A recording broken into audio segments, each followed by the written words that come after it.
Ah, des rétros, Satanas! Quoi, t'as quelque chose à dire, Baba? C'est mon titre qui te gêne? Tu vas me dire que c'est trop putaclic? Peut-être, j'en sais rien.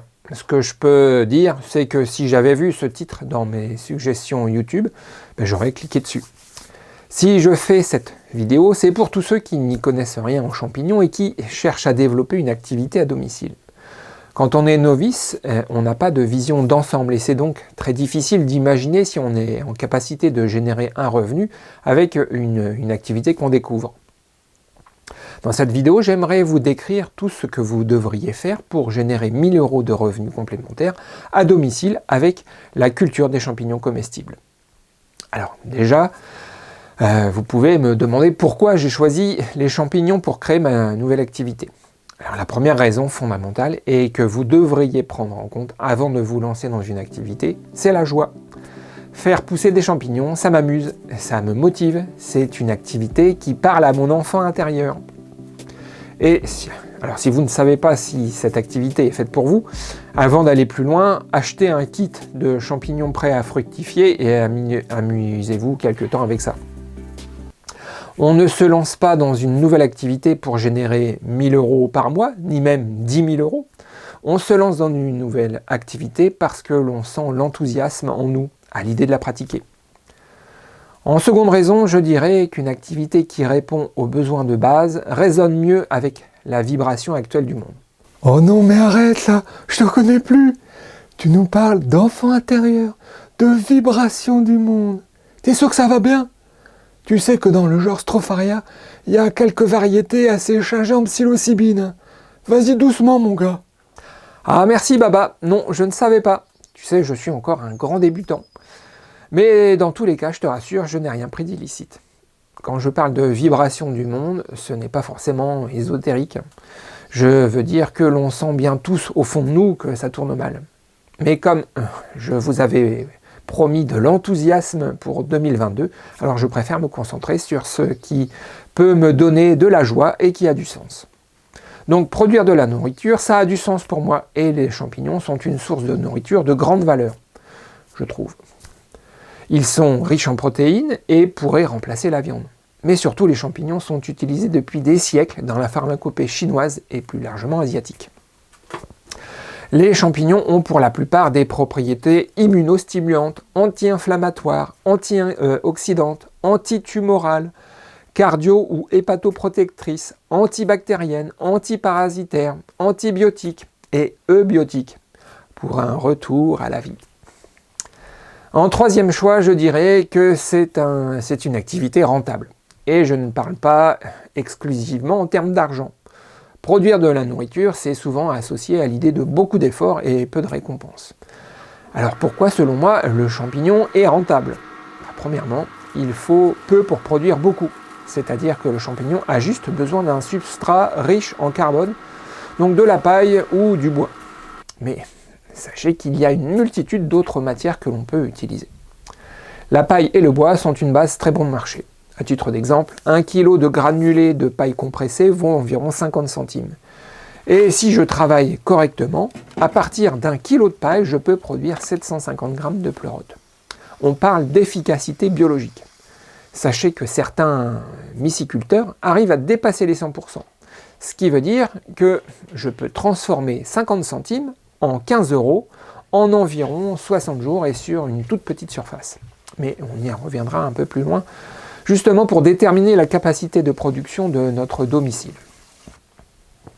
Donc pour résumer, je veux cultiver des champignons parce que ça m'enthousiasme, parce que ça a du sens et parce que c'est rentable.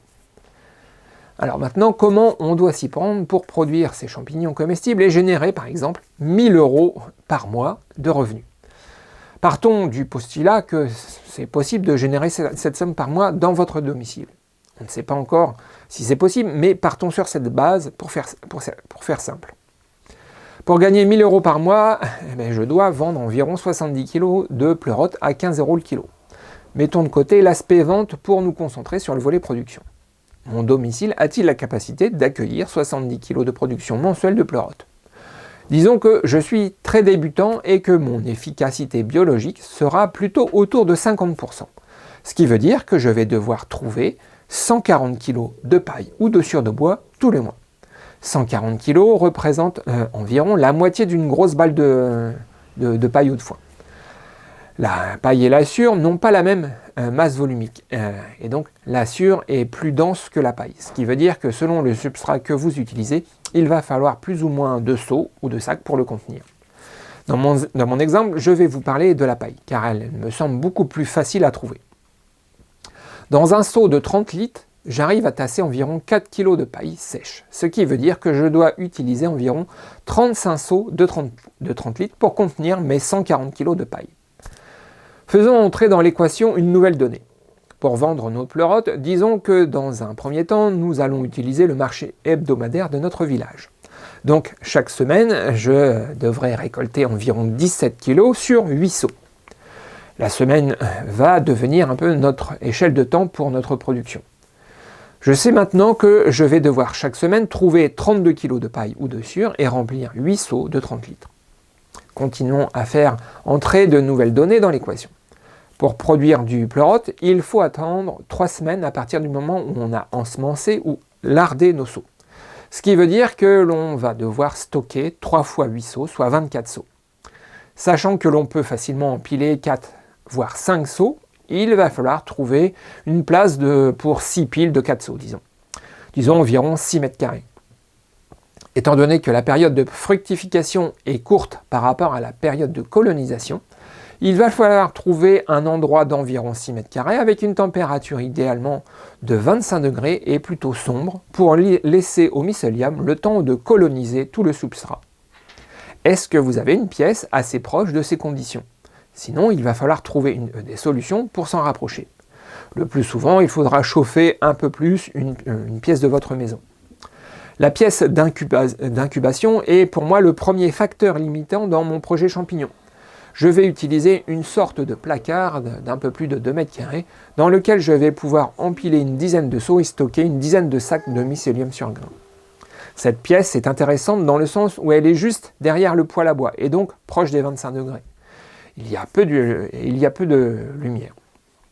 Pour ma pièce de colonisation, je vais devoir simplement installer un petit radiateur électrique pour maintenir la température la nuit quand le poêle s'éteint. C'est dans cette pièce que les seaux vont passer le plus de temps. Alors vous pouvez déjà comprendre à ce stade que dans mes conditions actuelles, je vais avoir du mal à stocker les 24 seaux nécessaires pour générer 1 000 € par mois. Mon facteur limitant à ce stade, c'est la place disponible. Continuons à avancer. Quand le mycélium aura totalement colonisé mon substrat, il faudra que je le change de place pour le mettre dans des conditions propices à la fructification. Ces conditions sont différentes des conditions de colonisation et donc il faut trouver un second emplacement avec une température plus basse, entre 10 et 20 degrés, mais surtout avec un taux d'humidité très élevé, autour de 90%. Alors, il y a peu de chances que vous ayez dans votre domicile une pièce aussi humide en permanence. Ce qui veut dire qu'il va falloir soit pouvoir mouiller le sol et les murs, soit investir dans un humidificateur.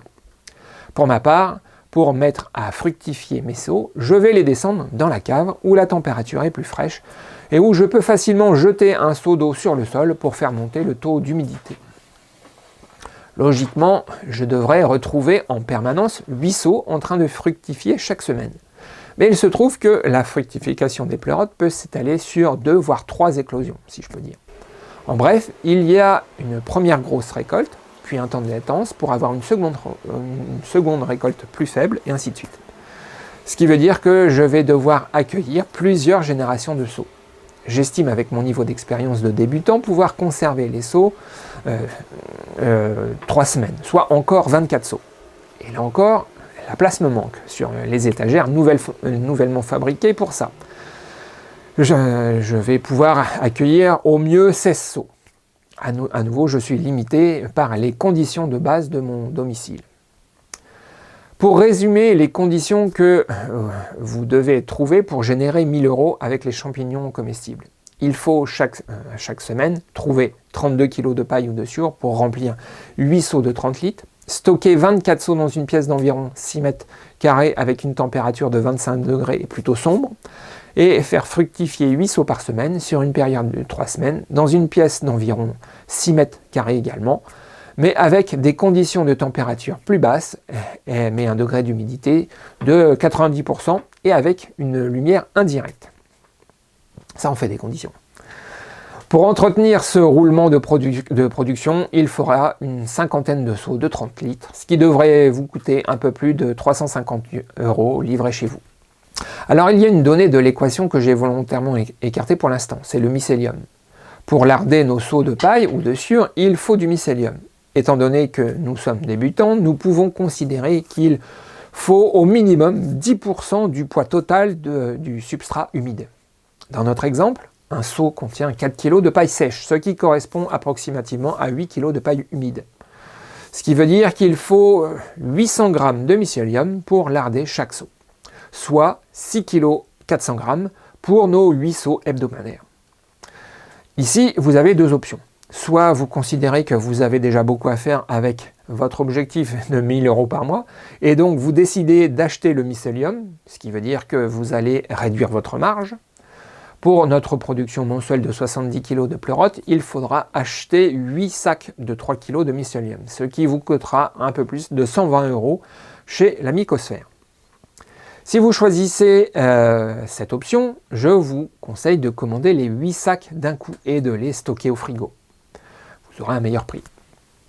Vous pouvez aussi choisir de faire votre propre mycélium. Ce qui sous-entend qu'il faudra commencer par produire chaque semaine 6 kg de mycélium et pour cela stériliser 6 kg de céréales et attendre 3 semaines que le mycélium ait totalement colonisé le substrat à base de grains. Et il faudra trouver une place pour les 6 sacs de 3 kg de grains dans votre pièce d'incubation. Alors produire son mycélium n'est pas si compliqué en soi, c'est juste qu'il faudra l'intégrer à votre chaîne de production et qu'il faudra investir dans un autoclave ou cocotte minute capable de stériliser d'un coup 6 kg de céréales. Alors personnellement, j'ai acheté ma cocotte sur le Amazon États-Unis pour trouver quelque chose de suffisamment gros, ce qui m'a coûté environ 300 €. Par contre, alors commander sur Amazon.com, ça comporte quelques risques, surtout au niveau de la garantie. Mais c'est pas le sujet. Maintenant que l'on a une vision d'ensemble plus claire sur les volumes de substrat, de céréales et de mycélium à produire, voyons un peu plus la charge de travail que ça représente. Clairement, le plus gros du travail sera de pasteuriser le volume important de substrat de paille. Il va falloir trouver un baril ou une cuve suffisamment grande pour laisser tremper nos 32 kg de paille dans une eau chaulée pendant 12 à 24 heures. Une eau chaulée, c'est de l'eau avec de la chaux ou éventuellement de la cendre. Le plus simple, je pense, c'est de se procurer un IBC et de couper le dessus. Alors, je vous conseille aussi de vous procurer une dizaine de sacs en toile de jute. On pourrait jeter la paille en vrac dans l'IBC, mais c'est quand même plus facile de mettre à tremper la paille dans des sacs de jute. Il faut juste ne pas trop les remplir pour ne pas qu'ils soient trop lourds une fois mouillés. Alors, j'ai pas encore eu l'occasion de produire d'un coup 8 seaux de 30 litres. Mais j'estime qu'il faut se réserver une bonne demi-journée pour remplir et larder nos 8 seaux. Alors si vous décidez de produire votre mycélium, le plus long, ça sera d'attendre les 2 heures de stérilisation nécessaires pour purifier les grains de céréales de toute contamination. L'objectif de cette vidéo, ce n'est pas de rentrer dans les détails, mais de vous donner un aperçu d'ensemble sur la production de champignons.